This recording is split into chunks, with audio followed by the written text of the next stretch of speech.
옛날에 조선시대나 또는 그 이전 시대에는 문명이 발달하기 전에는 사람들이 많은 고통을 당하는 것이 어떤 전쟁이나 재해 때문이었죠.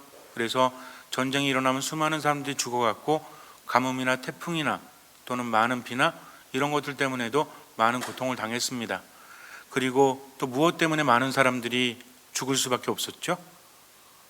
뭐 때문에? 못 먹어서 가뭄이나 뭐 재해 이런 것들, 그리고 자연재해뿐만 아니라 병 때문에. 그래서 보통 어떤 병들, 우리가 전염병들 때문에 많은 사람들이 죽어갔죠. 우리나라 사람들은 옛날에 전염병에 대해서 뭐라고 불렀습니까? 역병이라고 부르죠. 전염 역자를 써서. 그래서 이 역병을 해결하고자 우리가 뭐 허준 같은 거 드라마 보면 허준이 역병을 해결하기 위해서 여러 가지 약재를 마련하기도 하지만 사람들은 이 역병의 원인이 무엇 때문이다? 역신 때문이다라고 여겼습니다.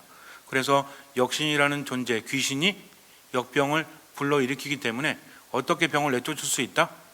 여러 가지 요법, 여러 가지 민간 방법들로 그 귀신을 쫓아내면 병도 사라질 수 있다라고 믿었어요.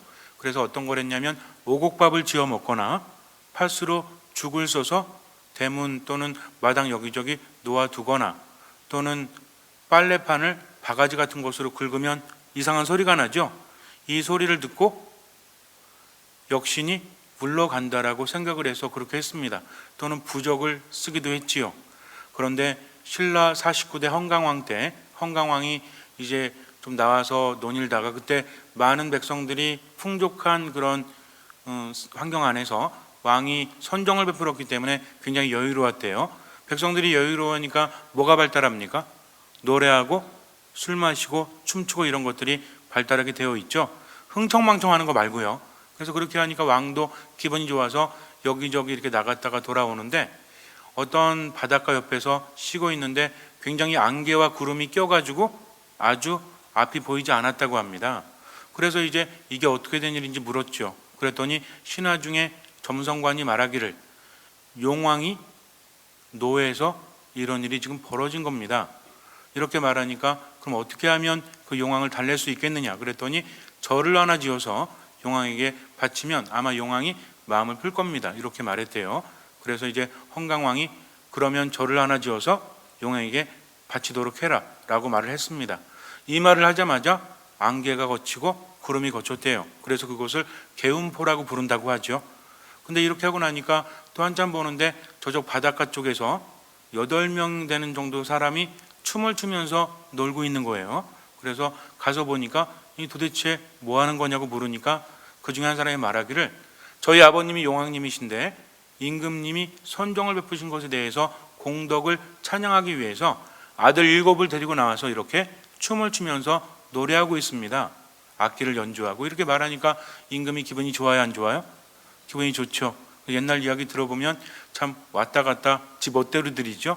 그래서 용왕이 노해가지고 안개가 꼈다가 이제 절을 지어주니까 그새 기분 좋아져가지고 아들들 데리고 나와서 임금의 공덕을 찬양했다는 거죠. 그래서 이제 한참 구경하다가 너무나 흥겹게 놀다가 돌아가려고 하는데 한 사람이 제가 용왕의 아들 중에 한 사람인데 임금님을 따라가서 도와주라는 명을 받았습니다라고 말해요. 용왕이 보낸 사람이니까 귀하게 쓸 수밖에 없죠. 임금이 크게 기뻐하면서 그 사람을 데려다가 벼슬을 내리고 아주 아름다운 미녀를 아내로 주었다고 합니다. 그래서 이 사람이 이제 백성들을 만나서 이제 너무 마음이 좋으니까 노래도 가르쳐주고 춤도 가르쳐주고 이렇게 하면서 밤늦게까지 이렇게 사람들과 지내다가 밤늦게서야 돌아오는 거예요. 그러니까 누구하고 함께 할 시간이 적습니까? 부인과 함께 할 시간이 적죠. 근데 이 부인이 굉장히 아름다웠는데 아름다운 분일수록 잘 삐지죠? 우리 자매님들도 아름다우셔서 맨날 삐지시죠? 그러니까 남편이 맨날 늦게 들어오니까 마음 상해서 삐져가지고 있었어요. 그런데 그때 바로 역신이 그 마을을 지나가다가 그 여인의 아름다움에 반하게 됩니다. 그래서 이제 수작을 부리죠. 와서 내가 지나가는 과객인데 목이 말라서 그러니까 물 한 잔 달라고 운물가에서 이야기합니다. 그래서 물 한 잔 주면서 이제 신세한탄하면서 이야기하다가 이제 마음이 맞은 거예요. 그래가지고 어차피 남편은 밤늦게까지 나가서 늦게 들어오니까 무슨 상관이 있겠습니까? 그래서 그 사람과 함께 지내고 있는데 이 사람이 이제 밤늦게까지 춤추고 이렇게 하다가 밤늦게 돌아왔죠. 돌아와서 보니까 신발이 4개예요. 그래서 이 사람이 이제 가만히 생각을 하다가 어떻게 했냐면 자기 아내와 딴 남자가 있으니까 화를 내거나 또는 도망을 가거나 어떤 것을 한 것이 아니라 참 희한한 사람입니다. 거기서 노래 한 곡을 해요. 시조한 날을 만들어서 이야기합니다. 동경 밝은 달에, 서라벌 밝은 달이라고도 하죠. 동경 밝은 달에 밤들이 논이다가 돌아보니 다리가 4개 놀아. 둘은 내 것인데 둘은 네 것이뇨. 본시 내 것이지만 빼앗겼으니 어찌하리 라고 노래를 합니다. 이 노래를 들은 역신이 깜짝 놀라가지고 나와서 그 앞에 엎드려 절을 해요. 그리고 이렇게 말합니다. 너무나 아름다운 분이어서 제가 잠시 흑심을 품었지만 이제 뉘우치고 돌아가겠습니다. 이제 당신의 이름을 듣거나 당신의 초상화만 봐도 제가 얼씬거리지 않겠습니다 하면서 그렇게 떠나갔다고 합니다. 이 사람이 누구예요? 처용이죠. 그래서 이 처용가가 굉장히 유명하고 처용무가 유명하지 않습니까?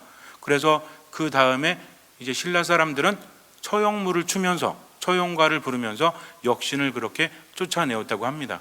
그래서 처용의 그림이 그려진 초상화를 집에다 붙여놓거나 또는 대문에 처용이라고 써놓죠. 그럼 누가 보고 도망가는 거예요? 역신이 보고 도망을 갔다고 합니다. 또 이런 얘기하면 어떤 분들은 야 무슨 놈의 남자가 말이지 와가지고 그렇게 노래나 하고 있을 판이냐고 이렇게 이야기하지만 설화에는 의미가 있는 거죠. 이 사람의 인품을 논하는 것이 아니라 거기에 대해서는 어떻게 평가를 하고 있냐면 이 사람이 정말 너그러운 넓은 마음으로 그렇게 노래를 했다는 거죠. 어떻게 생각하십니까? 이 남자는 어떤 남자일까요? 어떻게 생각하세요? 저는 많은 생각을 했어요. 도대체 이게 잘한 걸까 아니면 못한 걸까? 어떻게 하는 것이 옳았을까요? 몽둥이 들고 가서 다 때려잡는 거? 어쩌면 이런 생각을 해요. 물론 이 사건만을 보지 마시고요. 마음을 한번 보시기 바랍니다. 어쩌면 이 처용이라는 사람이 밤늦게 들어오면서 아내에게 소홀했지만 순간 누굴 위해서 이 노래를 불렀을까? 어쩌면 처용이라는 사람이 용왕의 아들이기 때문에 역신인 줄 알았을지도 몰라요. 그리고 아직은 아무 일도 발생하지 않았기 때문에 상황만 보고 나서 자기 아내를 위한 배려가 아니었을까라는 말도 안 되는 생각을 저 혼자 해봅니다. 이렇게 원만하게 해결을 했기 때문에 역신도 도망가고 또 아내도 함께 무사히 살 수 있었다. 이렇게 생각할 수도 있고요. 에라이 비읍 시읒 자식 이렇게 생각할 수도 있고 여러 가지 이야기도 할 수 있겠지만 중요한 것은 그 이후부터 사람들이 처용에 대한 신앙을 키워갔다는 거죠. 그러니까 어떤 전염병이 돌면 즉각 어떻게 합니까? 부적을 쓰고 이렇게 하는 대신에 처용의 이름을 붙이고 또 처용의 춤을 추고 노래를 하면서 그렇게 믿음을 가졌다는 거죠. 어떻게 본다면 역신이 처용의 인품에 감탄해서 도망을 갔다라고 하지만 그러나 과연 우리는 어떨까요? 다시 한번 생각해 보자는 거죠. 똑같은 경우는 아니지만 사람들이 그렇게 열심히 노래하고 열심히 춤을 추고 처용의 초상화를 붙여놓고 글자를 써놓을 수 있었던 것은 처용이라는 사람을 믿으면 바로 역신도 도망간다라는 믿음이 있었기 때문에 우리는 어떤 문화의 하나지만 옛날만 해도 이게 장난이 아니었죠. 지금은 문화요. 우리가 전통을 계승한다 이렇게 이야기하지만 옛날에는 왜 그랬습니까? 왜 처용무를 추고 처용가를 부르고 왜 처용이라는 글자를 쓰고 처용의 초상화를 왜 그려놨죠? 역병을 쫓기 위한 믿음 때문이었다는 겁니다. 요즘에도 전염병 들면 대문에 처용 이렇게 쓰세요? 그러진 않아요. 그러나 옛날에는 이것이 단순히 민간 설화가 아니라 신앙이었다는 거죠. 우리가 세상을 살아가면서 과연 믿음이란 무엇인가? 내가 믿는 존재가 누구냐 하는 거죠. 우린 누구를 믿습니까? 예수 그리스도를 믿는다는 거죠. 그분은 어떤 분이십니까? 그분은 하느님의 아들이요 하느님 자신이었어요. 그런데 우리를 위해서 세상에 와서 모든 것을 내어 주셨다는 거죠. 아니 하느님이 우리를 사랑하시면 왜 고통당해야 되고 왜 힘든 게 있습니까? 라고 말할지 몰라요. 그러나 정말 중요한 것은 구원이라는 것은 그분의 뜻대로 이루어진다는 거죠. 하느님의 계획은 우리들의 생각을 뛰어넘습니다. 여러분들은 어찌 생각하십니까? 구원이라는 것이 어떻게 우리에게 전해졌으면 좋겠어요? 그냥 모든 사람의 죄가 용서받고 모든 사람이 천국 가고 세상에서도 행복하게 살다가 끝났으면 좋겠죠. 그러나 이것은 우리들의 생각이라는 거죠. 아무리 하느님께서 우리 모두를 구원하시고 또 똑같이 아프지 않게 하시고 그리고 모두에게 행복을 준다고 할지라도 인간은 행복할 수 있을까요? 없을까요? 우리가 겪고 있는 고통의 대부분은 하느님께서 그렇게 하신 겁니까? 인간이 자초한 겁니까? 모든 고통의 시작이 어딜까를 한번 보세요. 왜 우리가 짓지도 않은 죄를 가지고 원죄를 짊어지고 태어나야 되는가? 라고 하느님 원망하기보다는 다시 한번 생각해 보자는 거죠. 원죄의 유무에 상관없이 우리들 안에서 나로 하여금 죄짓게 하는 것이 있습니까? 없습니까? 똑같은 상황에서도 뭐 때문에 문제가 생기죠? 가정에서 문제가 생기고 성당에서 문제가 생기고 사람들과의 만남에서 문제가 생기는 이유는 무엇입니까? 우리 안에 있는 무엇 때문에 그래요? 욕심 때문에 그렇죠. 우리 안에 있는 질투심, 시기 때문에 그렇지 않습니까?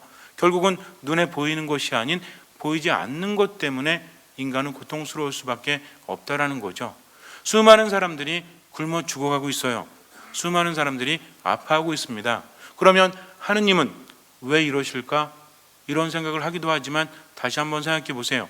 하느님께서는 모든 사람들이 먹고 살 것을 이미 주지 않으셨습니까? 하느님께서는 모든 인간이 뭉쳐서 한 마음만 되면 해결될 수 있는 많은 것들을 주셨어요. 그런데 결국은 사람들이 무엇 때문에 죽음을 자시하죠? 자기들의 욕심 때문에, 탐욕 때문에 그런 것이 아니겠습니까? 정말 말도 안 되지만 많은 사람들이 한데 모여서 우리 아픈 사람에 대해서 좀 치료를 한번 해보자 그래가지고 연구팀을 만들고 전 세계 모든 병원의 관계자들이 모여서 그렇게 하고 국가들이 한꺼번에 지원하고 이렇게 하면 고칠 병들이 더 많을까요? 더 적을까요? 그런데 요즘 어떻습니까? 이 병원에서 개발을 하는지 다른 병원에서 개발을 하는지 어느 제조회사에서 개발하는지 이게 더 중요하죠.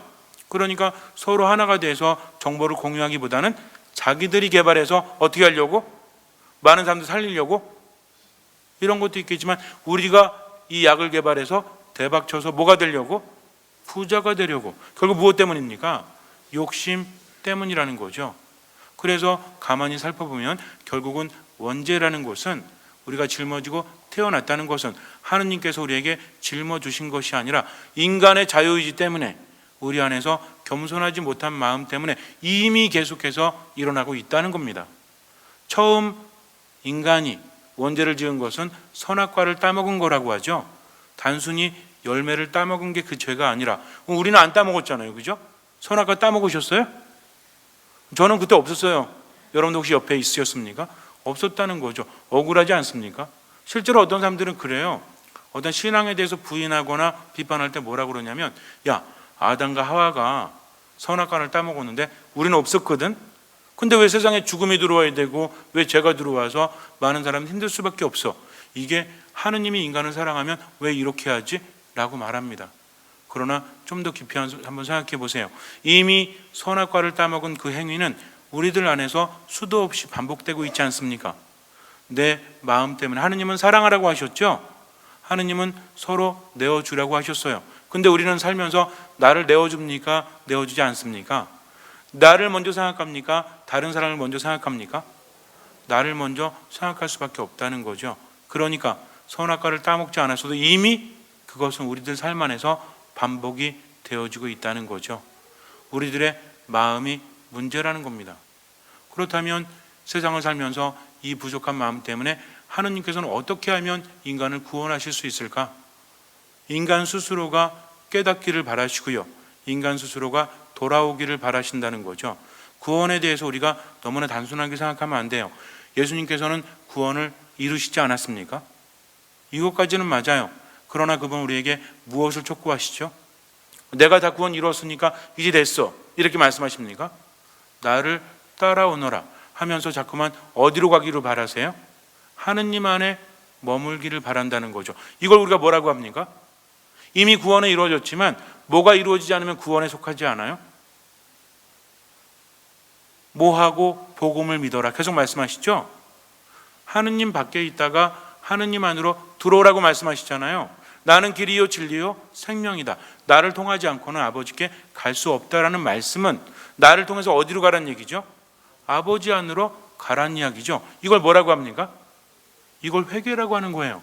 그러니까 구원은 이루어져 있지만 구원 자체로서 뭔가 되는 것이 아니라 구원에 포함되기 위해서는 어떻게 해야 된다? 내가 그 안으로 가야 한다는 거죠. 이걸 뭐라고 부릅니까? 회개. 그럼 누굴 통해서 회개할 수 있어요? 예수님을 통해서. 회개한 사람은 예수님을 통해서 아버지 안에 머무를 수 있다는 겁니다. 내가 원하기만 하면, 내가 바라보기만 하면 언제든 우린 구원받을 수 있고 언제든 그분을 통해서 아버지께 갈 수 있다라는 거죠. 이것이 구원입니다. 그렇기 때문에 구원이라는 것은 거저 주어지기보다는 받아들이는 사람들에게 주어질 수 있다라는 거죠. 산의 진미를 차려놨어도 내가 먹지 않으면 아무 소용이 없듯이 차려놨으면 그 다음은 누가 해야 돼요? 내가 아무리 차려놔도 상대방이 먹어야만 의미가 있지 않습니까? 그래서 예수님께서는 당신이 몸소 구원을 이루시고 인간들로 하여금 어떻게 하기를? 회개하기를 바라신다는 거죠. 그렇다면 우리는 어떻게 해야 됩니까? 내가 이렇게 힘들고 괴로운 것은 구원받지 못했기 때문이다. 내가 이렇게 죽음을 향해서 나아가고 고통받는 것은 하느님 안에 머물지 못하기 때문이니까 이제라도 그것을 깨닫고 무엇을 바라봐야 됩니까? 주님을 바라봐야 되는데 우리에게는 뭐가 있어요? 우리를 위해서 고난 당하시고 죽음 당하시고 우리를 구원해 주신 그분의 무엇을 봅니까? 십자가를 바라본다는 거죠. 십자가는 죽음을 의미하죠. 그러나 거기 누가 계십니까? 예수님께서 계신다는 거죠. 우리가 실제로 바라보는 것은 십자가라는 고통이요 죽음이 아니라 그 십자가라는 고통과 죽음을 생명으로 바꾸어 주시는 거기 달리신 누굴 바라보는 거예요? 예수님을 바라봅니다. 힘들고 괴로울 때면 그분을 바라보기만 하면 그분께서 나에게 오시기 때문이죠. 이미 구원은 이루어졌지만 그분을 바라보면서 그분께 나아간다는 것은 무엇을 의미합니까? 그렇다고 해서 힘들 때마다 십자가 바라보고 안 좋은 일 있을 때마다 십자가 바라보기만 하면 돼요, 안 돼요? 바라본다는 것은 어떤 의미죠? 이걸 잘 알아야 돼요. 바라보라고 그랬다고 그래가지고 알았어. 신부님이 바라보라고 했으니 오늘부터 이제 힘들 때마다 바라봐야지. 한 번, 두 번, 세 번 이거예요? 뭔가를 바라본다는 것은 몸과 마음의 방향을 그분께 향한다는 겁니다. 당신을 바라봅니다. 나는 당신만을 보고 있습니다. 당신을 쭉 지켜보아 왔습니다. 라고 말하는 것은 어떤 의미예요? 고백일 수 있죠? 그리고 나를 스토킹하는 겁니까? 그냥 이렇게 지나가는 거 봤다는 게 아니라 눈여겨보았다는 의미죠. 본다는 의미는 여러 가지가 있어요. 그냥 보이는 게 있고 내가 마음을 담아서 그 사람을 바라본다는 말도 있습니다. 이 의미가 여러 가지 있다는 거죠. 그러면 십자가를 바라본다는 것은 어떤 의미예요? 힘들 때마다 그냥 바라보는 것이 아니라 당신을 향해서 내 마음을 두겠습니다. 당신을 향해서 누구에게 가겠습니다? 예수님을 통해서 예수님을 향해서 아버지 하느님 안으로 제가 가겠습니다. 무슨 얘기예요? 당신을 따르겠습니다. 당신을 신뢰하겠습니다. 당신께 모든 것을 맡기겠습니다. 라는 의미가 뭐라고요? 십자가를 바라본다는 의미죠. 왜? 그 위에 달려 계신 그분의 사랑 때문입니다. 내가 대단해서가 아니라 예수님께서는 그저 나만 바라보면 내가 이끌어 주겠다는 거죠. 네가 혼자 하는 것이 아니라 내가 널 이끄니까 너는 나의 도우심을 힘입어서 그냥 열심히 살면 된다 라고 말씀하시는 겁니다. 그러니 신앙인의 삶은 어려운 거에 힘든 거예요. 어려운 거에 힘든 거 질문이 이상하죠? 어려운 겁니까? 힘든 겁니까? 쉽고 힘들지 않은 거죠. 왜? 인생이라는 것은 어차피 힘들어요. 왜 힘듭니까? 우리가 착각하면 안 되는 것이 예수님 따라서 힘든 것이 아니라 어차피 인생은 힘들어요. 왜 힘듭니까? 하느님 안에 온전히 머물지 못하니까, 세상이 완전하지 않기 때문이죠. 근데 세상을 제대로 보지 않고 하느님 믿으니까 힘들다 이렇게 판단해버리면 그때부터 문제가 발생합니까? 안 합니까? 발생한다는 거죠. 어차피 세상에 내던져지는 우리는 고통스러울 수밖에 없어요. 힘들 수밖에 없습니다. 그러나 그 안에서 길을 찾아서 하느님 안으로 들어가면 더 이상 힘들지 않고 더 이상 고통스럽지 않고 더 이상 죽음을 향해서 나아가지 않기 때문이죠.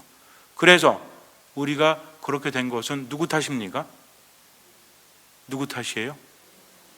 우리가 죽음에 내던진 건 누구 탓입니까? 한겨울에 아이가 엄마 몰래 밖에 혼자 나갔어요. 반팔 입고 반바지 입고. 눈보라가 있으니까 추워요, 안 추워요? 얘가 나간 거 누구 탓이에요? 지 탓이에요, 엄마 탓이에요? 엄마 탓이에요, 이게? 엄마 몰래 나갔는데 이게 엄마 밖에 나가가지고 눈보라 치는데 떨고 있는데 이게 엄마 탓이에요? 누구 탓이야? 엄마가 나가지 말라고 그랬는데 나갔죠? 그럼 누구 탓이야? 그건 지 탓이죠. 근데 엄마가 찾아오니까 엄마 끌어안고 엄마가 옷 입혀주죠. 근데 엄마한테 투덜거리면 됩니까, 안 됩니까? 안 된다는 거죠. 우리가 세상을 살아가면서 하느님의 마음을 알아야 돼요. 하느님이 계신데 왜 이렇게 힘듭니까가 아니라 왜 예수님께서 그렇게 고통당하셨고 예수님께서 그렇게 힘드셨고 예수님께서 그 어려운 길을 정말 그분도 고통스러웠죠. 아버지 잔을 제게서 거두어 주십시오 하면서 피땀까지 흘려가면서 기도하신 분이 왜 그 길을 걸어가셨냐 하는 거죠. 이 마음을 알지도 못하고 엄마 때문이라고, 내가 이렇게 추운 거 엄마 때문이라고 그렇게 투정버리면 됩니까, 안 됩니까? 안 된다는 거죠. 그러니 세상은 어차피 고통이라면 그분을 바라보는 사람은 그분을 통해서 구원받을 수 있는 거죠.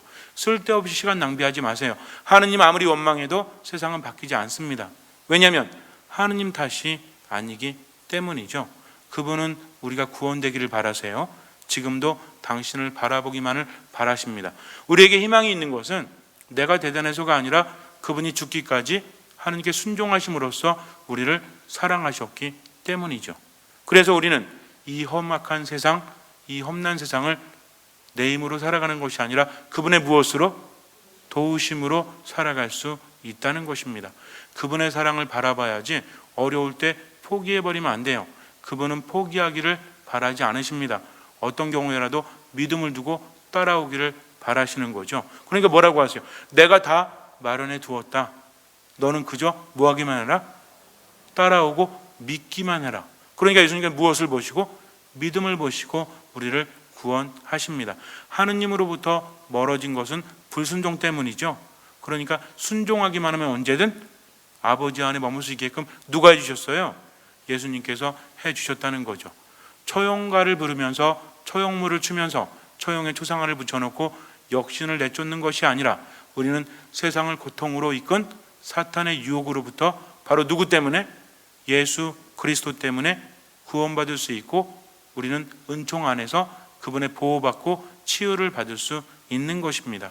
그래서 십자가라는 것은 삶의 고통 안에서 우리에게 희망을 주고 생기를 주는 것이다. 그러니까 예수님을 자꾸 바라봐야 된다, 안 바라봐야 된다? 바라봐야 된다. 예수님 잘 바라보려면 어떻게 해야 돼요? 그냥 이렇게 보는 게 아니라 기도하는 거죠. 또 뭐 하는 겁니까? 말씀 안에서 그분의 말씀을 듣는 거죠. 또 미사를 통해서 그분을 내 안에 모시는 겁니다. 그런 사람은 그분을 바라보고 있는 거죠. 그러면 그 사람은 결국은 어디로 가겠습니까? 하느님 안으로 들어간다는 거죠. 왜? 예수님께서 보호하시고 이끌어 주시기 때문입니다. 예수님 어떤 분이세요? 예수님 대단한 분이십니까? 아니면 힘없는 분이십니까? 대단한 분이세요. 초용하고는 상대가 안 되는 분이죠. 그러니 우리는 세상을 살아가면서 당당합니까? 당당하지 않습니까? 왜 당당하죠? 예수님을 믿기 때문에 그래요. 왜 포기하지 않습니까? 예수님 때문이라는 거죠. 그분이 나와 함께 하시니 두려울 것이 없어요. 그것이 바로 신앙입니다. 잠시 눈을 감으세요. 어렵고 힘들 때마다 우리는 분명히 생각해 봐야 합니다. 무엇이 우리를 그리스도의 사랑에서 갈라놓을 수 있겠습니까? 환난입니까? 역경입니까? 박해입니까? 굶주림입니까? 헐벗음입니까? 위험입니까? 칼입니까? 그러나 우리는 우리를 사랑해 주신 분의 도움에 힘입어 이 모든 것을 이겨내고도 남습니다. 나는 확신합니다. 죽음도 삶도 천사도 권세도 현재의 것도 미래의 것도 권능도 저 높은 곳도 저 깊은 곳도 그 밖에 어떠한 피조물도 우리 주 그리스도 예수님에게서 드러난 하나님의 사랑에서 우리를 떼어놓을 수 없습니다. 라고 사도 바울은 고백하고 있습니다. 우리 또한 마찬가지예요.